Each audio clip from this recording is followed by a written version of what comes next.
성실하게 씨를 뿌리는 자의 희망, 이런 제목으로 말씀을 나누도록 하겠습니다. 영상 20도가 넘어가길래 여름이 가까운가 보다 그랬더니 갑자기 또 꽃샘추위가 왔어요. 그렇지만 이미 봄은 와서 꽃이 피고 새싹이 돋아나고 또 생기를 느낄 수 있어서 참 좋은 것 같습니다. 옆에 분하고 인사하십시다. 생기를 느낄 수 있네요 하고 인사하시죠. 옆에 분이 어떻게 생기가 느껴지시는지요? 기상청에 따르면은 우리나라의 이 개나리꽃이 제일 먼저 피는 꽃 중에 하나인데 3월 14일 날 제주도에서 피었고 서울에는 3월 18일쯤에 첫 개화가 이루어졌다 그럽니다. 벚꽃은 그보다 한 주 내지 2주 또 늦게 피는 것 같아요. 3월 22일 제주도에서 피었는데 4월 2일 날 서울에 벚꽃이 피게 되었다고 그래요. 그래서 지난주에 확 피어나길래 이제 금세 지겠구나 그랬더니 이게 추워져가지고 아직 붙어 다려 있는 것 같죠? 빠른 곳은 좀 지기도 했습니다만은 교회에 나가면 벌써 옅은 녹음으로 사냐가 색깔이 변하기 시작했지요. 봄의 생기를 느낄 수 있어서 얼마나 좋은지 모르겠어요. 근데 우리 성도님들 얼굴은 아직 봄이 안 온 것 같아요. 오늘 말씀 들으시고 우리 성도님들 얼굴에도 봄이 왔으면 좋겠어요. 마음에도 봄이 오길 바라고요. 할렐루야. 옛 노랫말에 그런 거 있죠. 우리 어머니 세대가 그거를 많이 부르신 것 같아요. 날 좀 보소, 날 좀 보소. 꽃 본 듯이 날 좀 보소. 이런 노래 있죠. 꽃 본 듯이라고 하는 가사가 무슨 의미일까 이렇게 생각을 해보면 봄의 꽃을 보면 너무나 예쁘고 해마다 보는 꽃이지만 또 새롭게 놀라움이 있고 경이로움이 느껴지죠. 왜 그럴까요? 추운 겨울을 이기고 생기를 머금고 아주 강력한 생명력으로 그렇게 피어나는 것을 보면 그렇게 대견하고 그렇게 예쁘고 아름다울 수가 없죠. 저는 이 시간에 우리 성도님들이 봄 기운처럼 희망을 품고 우리 성도님들도 새롭게 살아나기를 바라요. 아멘. 여러분, 봄에 죽은 듯 하던 나뭇가지마다 대지의 풀잎마다 쫙 새싹을 튀어 올리는 그것을 보면 하나님의 그 창조의 섭리가, 하나님의 그 생명의 능력이 얼마나 위대한지 그런 것을 느낄 수가 있어요. 그래서 저는 봄 되면은 너무너무 마음이 참 기쁘고 좋은 것 같습니다. 그래서 저는 우리 성도님들이 오늘 이 시간에 말씀을 듣고 아직 마음이 겨울인 분들도 봄이 되기를 바라고, 아직 얼굴이 화색이 안 도는 분들도 생기로 돋아나기를 주의 이름으로 축원합니다. 오늘 본문에 보면 이스라엘 백성들은 참 참혹하고 어려운 시기를 70여 년 보냈는데 그 백성들이 바벨론 포로에서 돌아와서 눈물겨운 현실 속에 희망을 피워내는, 희망을 살려내는 그런 시편을 우리가 읽었어요. 바벨론에 멸망당한 이스라엘, 포로에서 이제 70년의 종살이를 끝내고 돌아와 보니까 현실은 어떻습니까? 기가 막힌 현실이에요. 여러분, 기가 막힌다고 하는 것을 겪어본 사람만 알 거예요. 못 살 것 같은 거예요. 곧 쓰러질 것 같은 거예요. 못 살 것 같은 거예요. 기가 막힌 현실이에요. 나라가 망했을 때 그것은 기가 막힌 현실이에요. 나라 없는 백성은 말할 수 없는 고난을 당하고 고통을 겪게 돼 있어요. 그렇죠? 또 집안이 망해본 사람은 그 기가 막힌 현실이 어떤 건지를 알아요. 얼마나 힘든지 몰라요. 저희 집은 홀라당 해봤기 때문에 알아요. 제가 그래서 원치 않게 고학생으로 학창시절을 보내야 됐어요. 지금도 생각하면 끔찍해요. 예. 그런데 나라가 망했다라고 하는 것은 모든 게 다 망한 거예요. 나라만 망하면은 나라만 망하는 게 아니에요. 개인의 삶도 가정도 다 뿔뿔이 흩어지고 다 빼앗기고 주권도 없고 자유도 없고 정처도 없고 그렇게 되는 겁니다.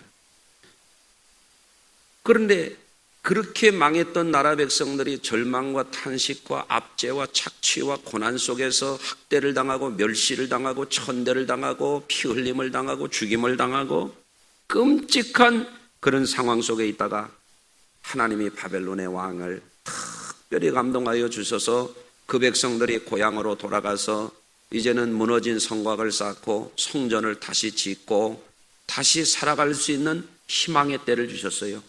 포로에서 해방되어 돌아오게 된 것입니다. 할렐루야. 예. 그런데 와서 보니까 포로 중에 돌아온 사람들, 남은 자들이 얼마 되지를 않는 거예요. 포로에서 돌아왔다고 해서 그 백성이 다 모인 게 아니에요. 얼마 되지를 않아요. 그리고 형편이 없어요. 다 파괴됐어요. 다 불탔어요. 거처로 있던 데가 빈터만 남았어요.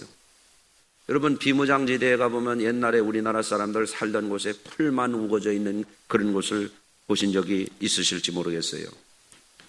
그런데 이런 현실 속에서 그들은 다시 무너진 삶을 새롭게 일으켜야만 했어요. 어떻게 일으킬 수 있습니까? 6.25 이후에 폐허 더미에서 살아남기 위해서 몸부림쳐 본 분들은 그 형편을 조금 이해할지도 몰라요.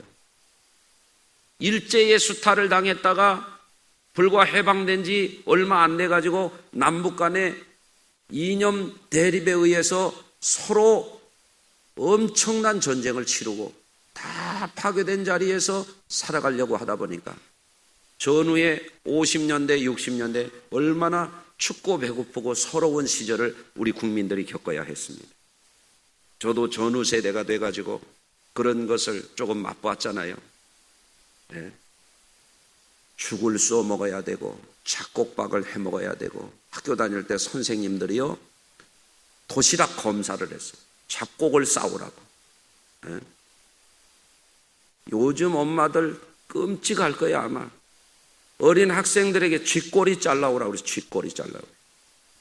쥐가 백성이 먹을 식량도 없는데 쥐가 먹어 치우니까 쥐꼬리 잡아오라고. 요즘 같으면 막 인권 침해고 뭐 교육의 사각지대고 뭐 난리가 날 겁니다. 그런 형편을 우리가 겪었습니다. 옷도 제대로 따뜻한 거 입질 못했어요. 추위 속에서 덜덜 떨면서 이 백성이 살았어요. 그런데 바벨론 포로에서 돌아온 사람들 70년 동안 그 복역의 때가 끝났을 때 뭐가 있겠습니까? 아무것도 없는 거예요.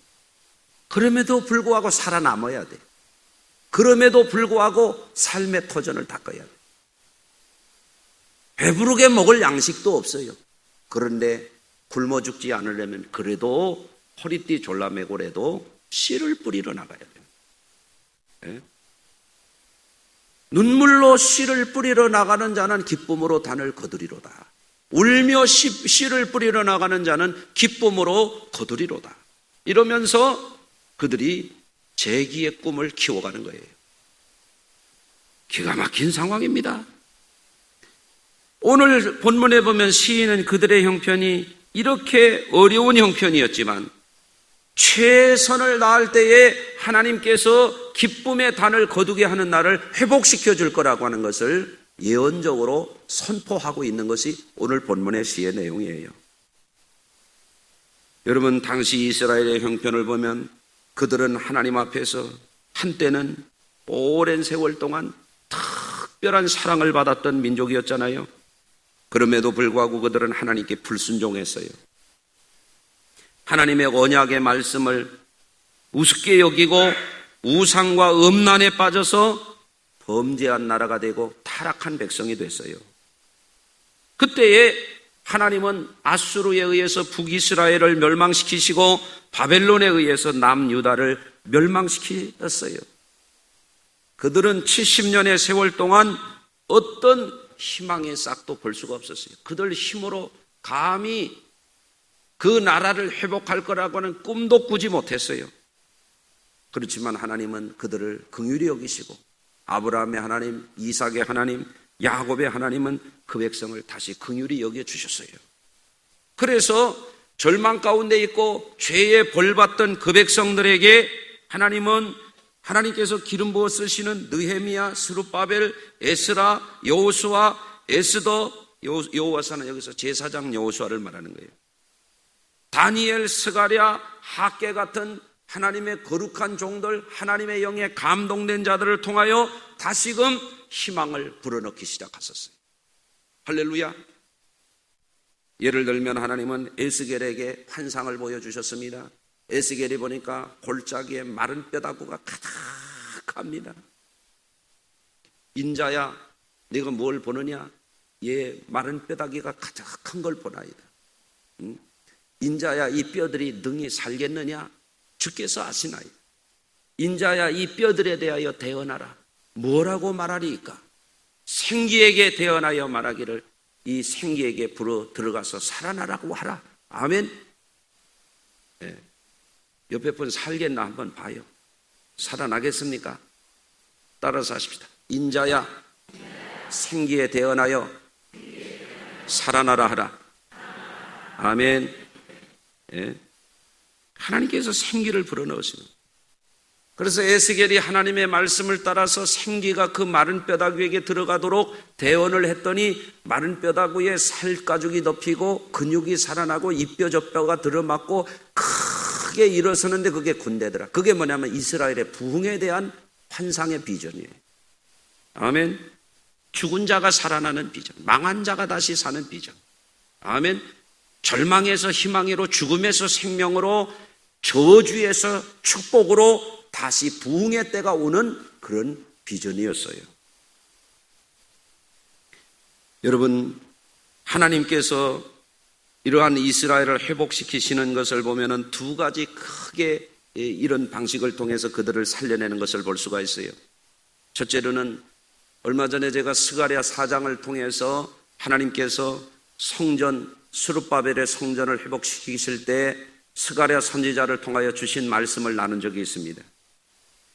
성전에 금 등대가 보이고 금 기름 그릇이 보이고 7개의 관을 통해서 그 금 등대에 기름이 공급되는 것, 양 좌우편에 감람나무를 통해서 기름이 공급되는 것. 이것은 뭐냐? 하나님이 기름 부음을 통하여 그 백성을 살리시는 방법을 보여주는 거예요. 아멘. 하나님이 말씀합니다. 스룹바벨이 성전의 기초를 놓을 때에 하나님이 그들에게 기름을 부어서 끝나기까지 그것을 완성시켜 주실 것이라고 하는 거예요. 성전을 지을 때 중간에 13, 14년 동안 방해꾼들에 의해서 그것이 중단되기도 하지만 하나님은 스가랴를 통해서 성전을 다시 지게 하고 그것을 통해서 그 백성들에게 영적인 부흥을 일으키실 것을 말씀하시면서 이렇게 말합니다. 큰 산아 스룹바벨 앞에서 내가 평지가 되리라. 아멘. 큰 산 같은 문제, 어마어마한 방해의 세력, 어마어마한 악의 세력, 어마어마한 불신의 세력, 저주의 세력들이 있다 할지라도 하나님이 기름 부어주시는 그를 통하여 하나님이 성전을 다시 재건하게 할 때에 큰 산 같은 것도 평지가 되고 말 것이다. 아멘. 하나님이 성전을 통해서 그 백성을 축복하실 것을 말씀해 주시는 겁니다. 스룹바벨 성전은 외형적으로 말하면 솔로몬의 성전보다도 초라하고 나중에 생겨진 헤롯 성전보다도 초라했지만 그러나 그 고난 가운데 세운 온 백성이 정성을 다하고 사력을 다해서 세웠던 그 성전을 통해서 하나님은 그 백성에게 영적인 기름 부음을 주셔서 그 백성을 살려냈습니다. 이것을 통해서 우리 성도들이 깨달아야 됩니다. 우리 성도들 성전 생활을 회복하셔야 돼요. 여러분 신앙생활 어떻게 하고 계십니까? 신앙생활 잘하고 계세요? 여러분 어떤 분 겨우 일주일에 교회에 한 번 옵니다. 농사 그렇게 해가지고 성공할까요? 직장 생활 일주일에 겨우 한 번 가가지고 성공할까요? 학교 생활 일주일에 겨우 한 번 와가지고 성공하겠습니까? 옆에 분하고 인사해요. 부끄러운 줄 좀 압시다. 부끄러운 줄 알아요? 사람들이 요새 부끄러운 줄을 모르더라고요. 얼마나 형편없는지, 얼마나 엉터리로 사는지 부끄러운 줄을 모르더라고요, 요즘 사람들이. 그리고 어디 가서 그래요. 아내가 장로라고, 아내가 성숙의 권사라고. 권사요? 건사요? 얘기하기 곤란해요. 여러분, 신앙생활 잘해야 돼요. 예배가 무너지고 성전 생활이 무너지면 반드시 오는 게 있어요. 타락해요. 타락한 사람의 특징이 뭐냐? 타락한 걸 몰라요. 여러분, 오늘 말씀을 통해서 우리가 다시 한번 생각해요. 여러분, 무너진 성전을 다시 쌓아요. 이스라엘에게 하나님이 회복시키실 때 먼저 하신 일이 바로 그 일이에요. 할렐루야.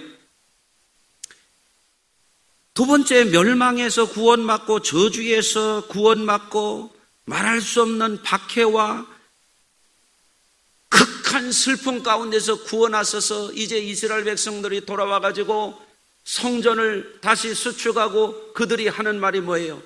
하나님께서 포로들을 돌리실 때 꿈꾸는 것 같았더라. 아멘. 꿈꾸는 것 같죠? 자기들의 힘으로 다시 회복된 게 아니니까. 어떻게 바벨론 왕을 이깁니까? 어떻게 그 망한 나라 백성들이 그 강대한 세계 최강국의 권력자들을 어떻게 극복할 수가 있습니까? 하나님이 해주신 거예요. 우리나라도 생각해 보세요. 우리나라가 무슨 힘으로 일제를 이길 수 있습니까? 우리나라 소총도 제대로 못 만들 때 일제는 전투기를 만들어서 하와이를 공국 진주만을 폭격하는 잠수함을 만들고 큰 군함을 만들던 일제를 우리 힘으로 어떻게 이깁니까? 하나님이 이기게 해주신 줄로 믿습니다. 그때에 할 수 있는 말은 우리가 포로들을 돌릴 때에 꿈꾸는 것 같았도다. 이렇게 말할 수밖에 없는 거죠.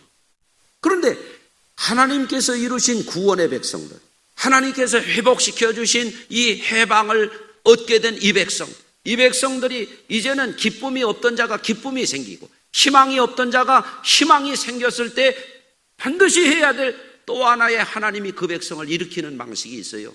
그건 뭐냐? 울면서라도 씨를 뿌리러 나가야 되는 거예요. 예? 눈물을 흘리면서라도 씨를 뿌리러 나가야 되는 거예요. 그래야만 그 백성이 다시 기쁨의 삶을 회복할 수가 있는 거예요. 여러분, 우리 성도님들은 하나님 앞에서 신앙적인 면에서나 일에 있어서나 성실한 노력의 삶을 회복하셔야 돼요. 불성실한 사람들은 영적으로도 무너지게 돼 있고 일에 있어서도 무너지게 돼 있어요. 여러분, 성실합니까? 성실한 그리스도인들이 돼야 됩니다. 여러분, 한때 대통령이 되고 장관이 되고 국회의원이 되고 법관이 되고 검사가 되고 이런 사람들도 하루아침에 추락합니다. 한번 광고 찍으면 몇 억씩, 10억씩, 20억씩 받던 사람들도 잘못되면 타락하면 한순간에 날아갑니다. 왜 그럴까요? 성실함을 잃어버리게 되면 사람들이 무너지게 돼 있어요.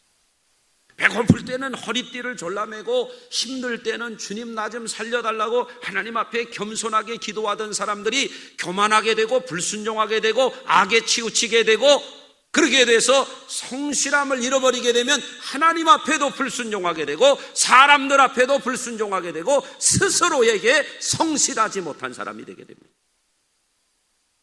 반드시 무너지게 되어 있습니다. 그 무너졌던 백성들이 하나님의 은혜로 구원을 받았으면 이제 성실하게 씨 뿌리고 수고하는 삶을 회복해야 돼요. 그래야 기쁨으로 단을 거두게 되는 날이 오게 되는 것입니다. 그들은 꿈을 갖게 되었어요. 하나님 은혜로 꿈을 가졌어요. 잃어버렸던 웃음을 찾았어요. 예? 우리의 입에는 웃음이 가득하고 우리의 혀에는 찬양이 찼었도다. 찬양하지 않고 신음하듯이 고통을 하나님께 토하던 그 백성들의 입에 찬양이 막 가득 차고 넘쳤어요. 예. 그런데 그들에게 이제는 반드시 통과해야 될 하나의 고비가 있었습니다.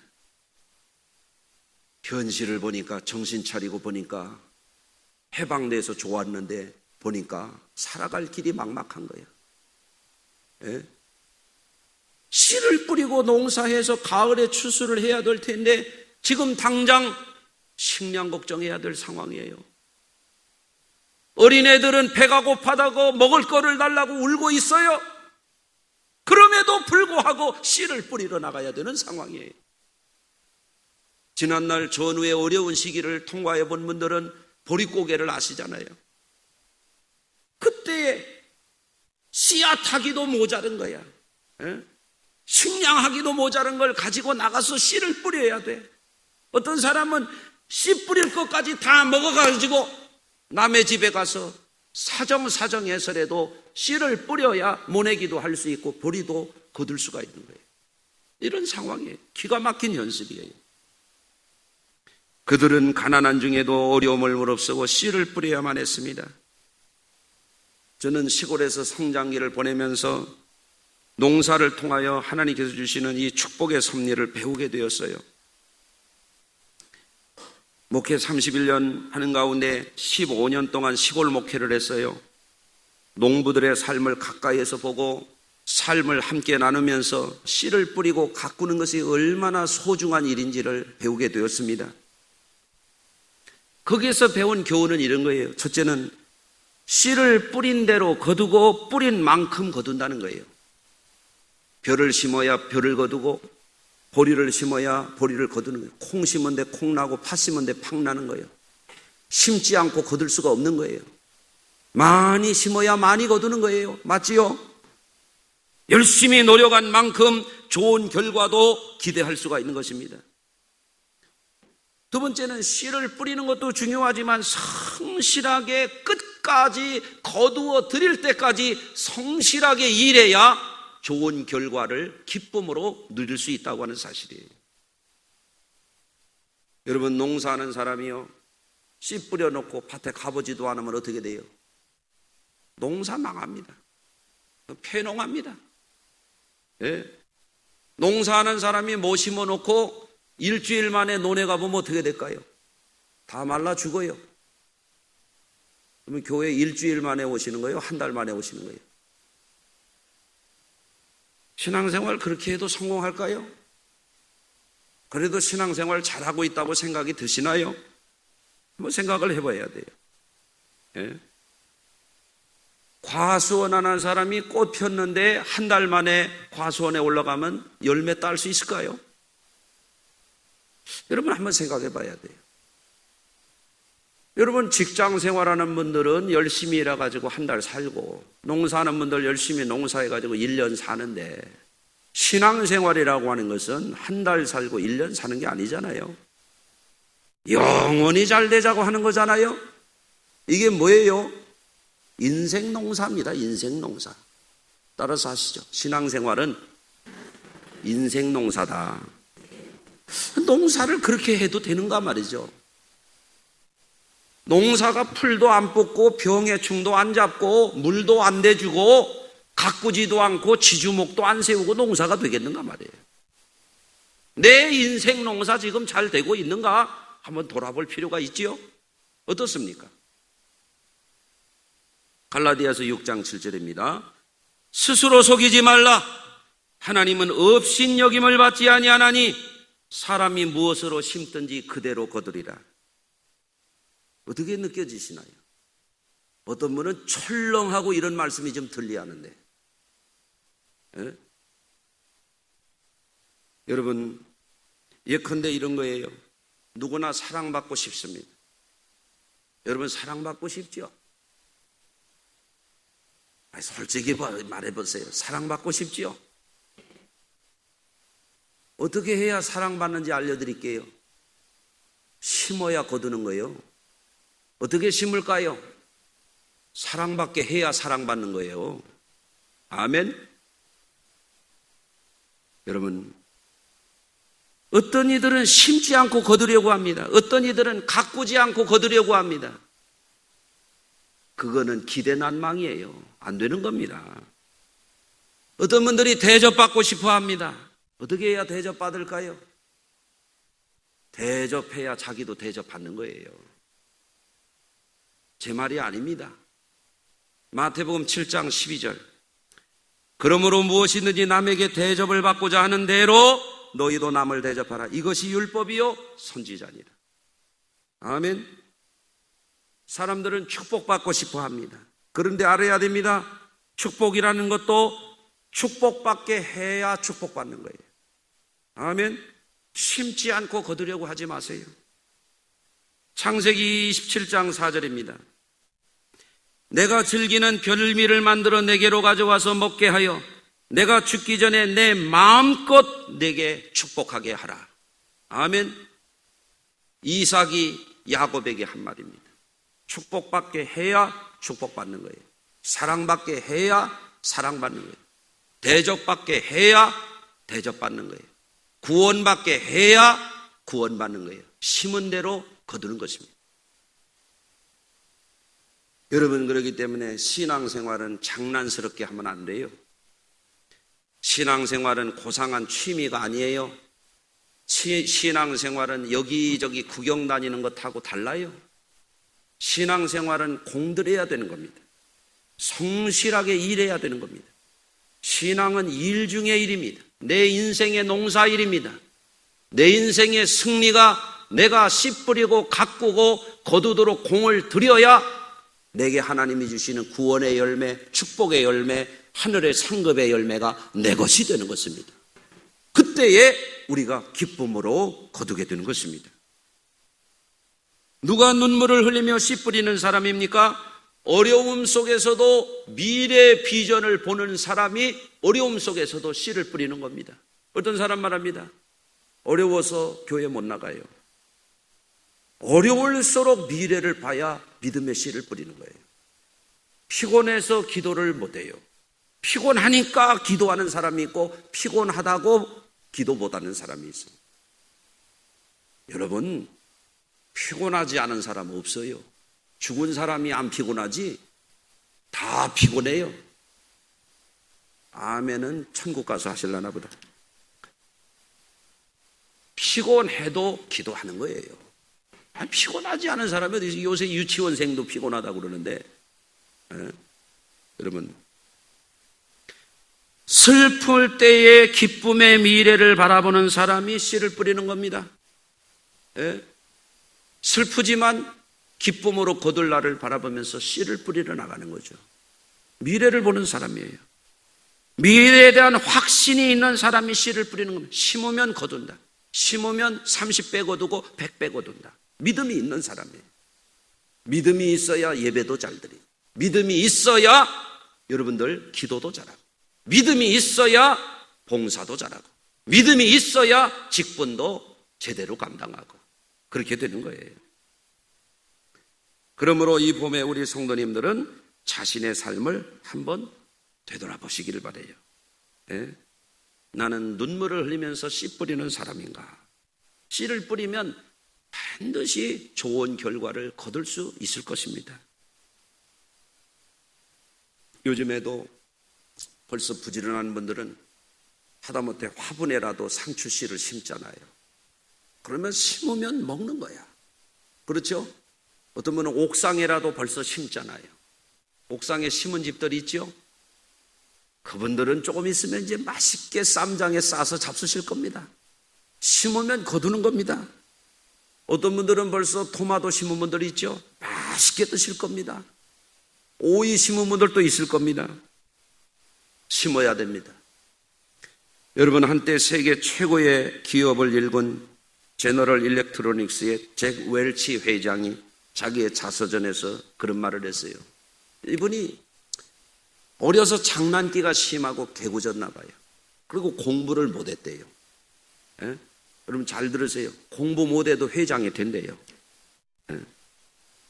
왜 그런가 보면 사람들에게 혼나고 선생님에게 혼나고 주변 사람들에게 눈총 받았는데 항상 어머니가 이 잭 웰치에게 너는 뭐든지 잘할 수 있다. 너는 뭐든지 잘할 수 있다. 너는 뭐든지 잘할 수 있다. 하나님이 함께 하신다. 이렇게 축복을 해준 거예요. 이게 뭡니까? 현실은 저거 골칫덩어리야. 그런데 어머니가 그 마음에 믿음의 씨앗을 심어주는 거예요. 아멘. 그러니까 이 아이가 자라나서 어머니의 오늘의 내가 있게 된 것은 어머니 때문이라고 말하는 거예요. 왜? 어머니가 그의 마음속에 희망의 씨를 심었어. 성공의 씨를 심었어. 축복의 씨를 심었어. 우리도 심어야 돼요. 아멘. 여러분, 우리 성도님들이 어떤 분은 건강이 안 좋고, 어떤 분은 경제가 안 좋고, 어떤 분들은 마음이 안 좋고, 어떤 분은 부부관계가 안 좋고, 이런 분들 있죠. 그래도 씨를 뿌려야 돼요. 기도하세요. 예배생활 열심히 하세요. 믿음생활 열심히 하세요. 그런 분들의 반드시 좋은 미래가 옵니다. 아브라함, 이삭, 야곱, 요셉 이런 분들도 공짜로 축복받지 않았어요. 하나님이 축복을 약속했을 때 그분들은 반드시 어려운 시기를 통과합니다. 어떤 때는 기근을 통과합니다. 어떤 때는 피난살이를 통과합니다. 어떤 때는 속기도 합니다. 회방꾼을 만나기도 합니다. 그러나 그들은 희망의 씨를 심었어요. 하나님 앞에 가는 곳마다 제단을 쌓았어요. 할렐루야. 믿음으로 씨를 심은 겁니다. 축복의 열매를 거둔 줄로 믿으시기를 바랍니다. 사막의 숲이 있다라고 하는 책이 있어요. 중국 마우스 사막에 나무를 심은 여자 거린이 있어요. 인위전이라고 하는 분이에요. 대단한 역사를 이뤘어요. 연약한 여자가 20살에 결혼을 해가지고 20년 동안이요 매일 나무를 심고 풀씨를 뿌리고 이런 걸 했어요. 메마를 때는 풀씨를 뿌리고 나무를 심을 만할 때는 물을 길어다가 무려 1200만 평의 풀씨를 뿌리고 나무를 심어서 사막에, 그 사막에 숲을 만들어냈어요. 어떤 때? 피눈물 날 때, 아무것도 의지할 그늘이 없을 때 씨를 뿌리고 나무를 심은 거예요. 여러분, 언젠가 교역자들하고 수양회 갔다가 저 거제도 부근에 위도라고 하는 데를 가봤어요. 깜짝 놀랐습니다. 아니, 외국에 온 줄 알았어요. 아니, 우리나라에 이런 열대 식물을 갖다가 막 그냥 아름다운 이 정원을 만들어 놨는데, 아니, 꼭 거기가 에덴 동산 같더라고, 그냥. 얼마나 멋진지 말이에요. 남들이 버려진 땅으로 쳐다보지 않을 그곳에 가가지고 좋은 식물을 계속 갖다가 심고 또 가꾸고 가꿔 보니까 놀라운 아름다운 해상공원이 만들어지는 거예요. 기가 막히더라고요. 여러분, 우리도 할 수 있습니다. 근래에 우리나라에는 불과 20, 30년 전에는 거의 없던 테마공원들이 많이 생겼습니다. 여기 가평에도 양평에도 또 어디에도 포천에도 있잖아요. 무슨 식물원 이런 거 있잖아요. 가보면 그런 분들은 계속 심은 거야. 나무를 갖다 심고 꽃을 갖다 심고 심었더니 그게 자기들을 기쁘게 해주는 그런 기업이 돼버렸어요.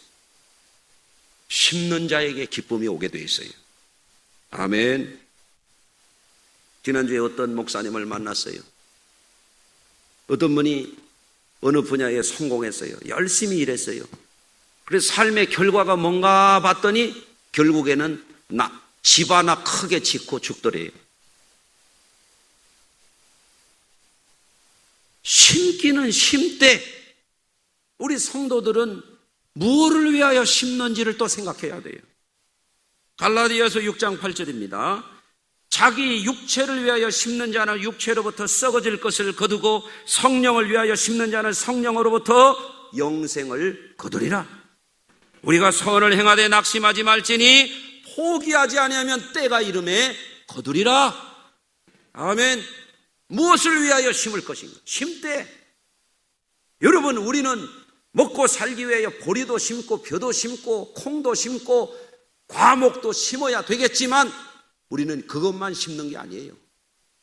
썩어질 것만을 위하여 심는 게 아니에요. 예수 믿는 사람들은 썩지 아니할 것을 위하여 심는 자들인 거예요. 그게 바로 신앙생활인 줄로 믿으시기를 바랍니다. 그렇기 때문에 우리는 이 봄에 자신의 생활을 위하여 성실하게 씨를 뿌리고 가꿀 줄 아는 삶의 태도를 회복해야 되겠어요. 말 못하는 풀도 때가 되니까 생기를 피워 올릴 줄 알아. 꽃나무들이 그렇게 이쁘고 아름다운 것은 봄이 되니까 어떻게 봄을 그렇게 알고 꽃을 피워 올릴 줄 아는 거예요.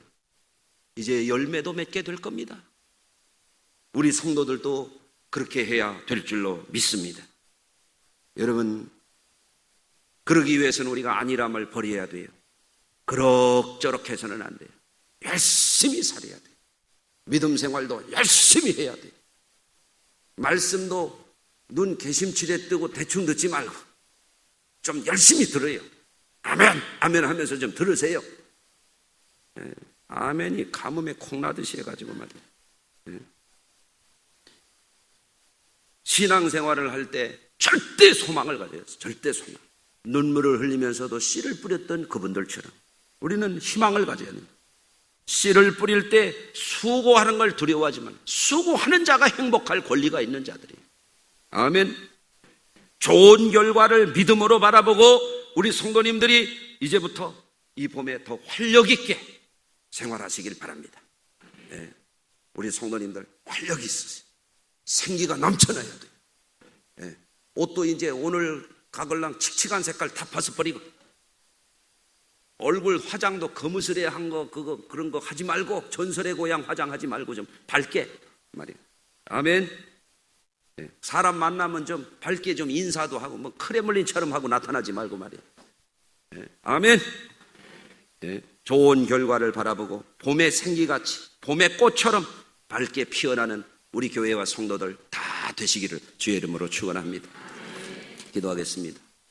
할렐루야. 하나님 아버지, 오늘 거룩한 주일 부활 후 두 번째 주일을 맞이해서 십자가에서 죽으시고 부활을 통해서 생명의 승리를 보여주신 주님을 따라 우리도 봄의 생기처럼 만물 가운데에 말 못하는 자연도 꽃을 피우고 새싹을 틔우고 열매를 맺어가거늘 우리의 믿음이 부끄러운 신앙이 되지 않도록 씨를 뿌리고 눈물을 흘리면서라도 부지런히 가꾸고 하나님 앞에 성실한 믿음의 사람들로 거듭나도록 우리를 새롭게 하여 주시옵소서. 예수님의 이름으로 축복하고 기도하나이다. 아멘.